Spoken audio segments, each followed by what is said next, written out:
We are the original inhabitants of this land called Australia by the white men. We have been here since the beginning of time, since the dream time, when everything we know was created.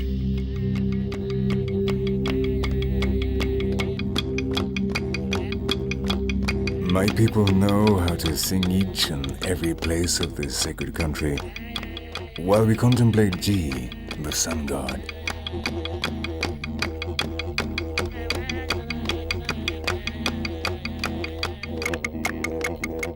Each song is a living map which describes a specific path, the course of a river, a mountain or forest. If you brought together all these songs which are passed down from generation to generation, and which come from dreams, we would compose the map of Australia.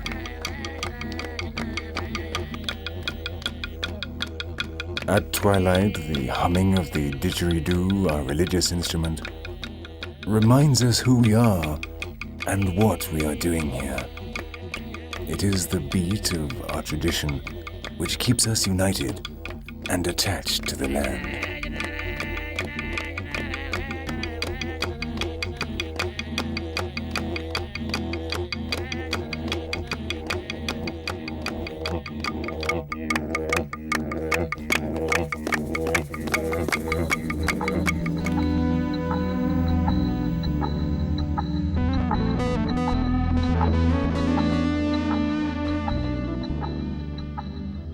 I am old Yaka Garimala, an Australian Aborigine, as foreigners call us, and I'm going to tell you what our world is like.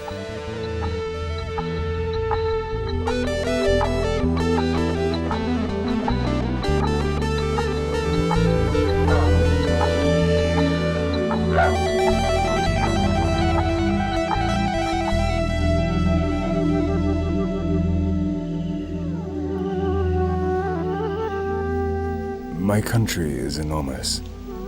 It is an island that could be a continent.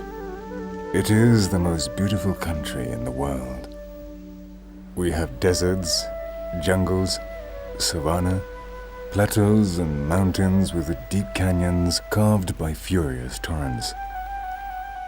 The sea is all around.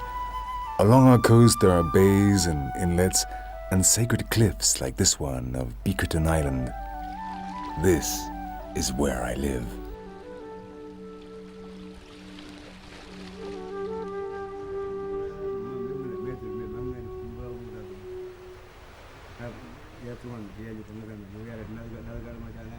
We elders have the important task of initiating the young into our customs, explaining our history to them, and teaching them to respect the traditional laws.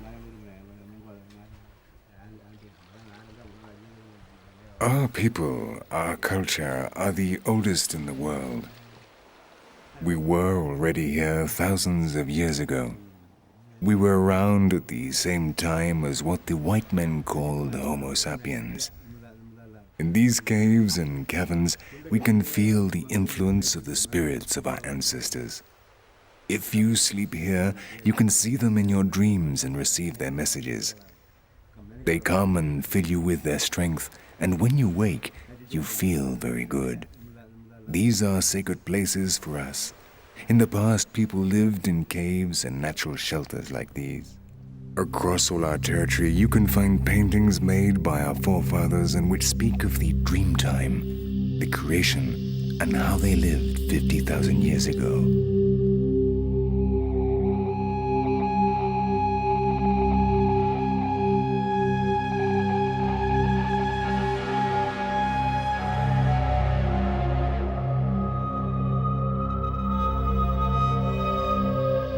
In the Kakadu National Park lies Ubirok, where the rainbow serpent stopped after creating the world and was painted on a rock so that people could see her.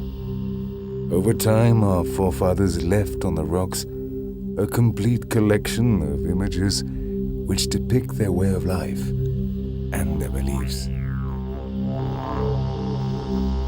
They painted the animals they hunted or fished, so the spirits would help them capture them. In this way, we know to what extent these animals are the same ones as those we eat today. Barramundi fish, long-necked tortoises, kangaroos, crocodiles, wallabies.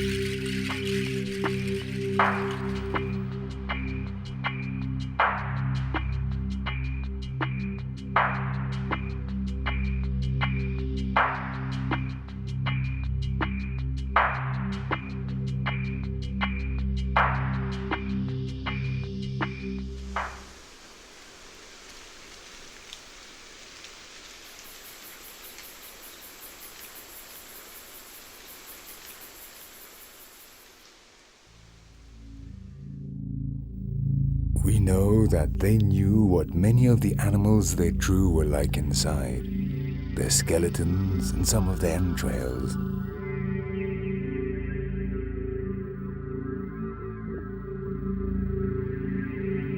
The paintings in some of the most inaccessible places were made by the mimis, the lesser spirits which are the cause of everything that happens to us, good or bad.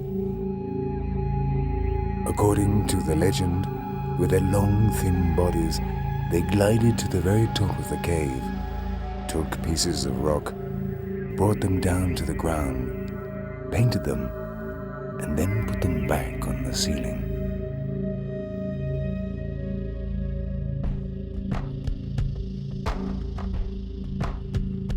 On these ancient rocks, they also drew figures of the men of that time, warriors and hunters who used these same spears and harpoons as we do now.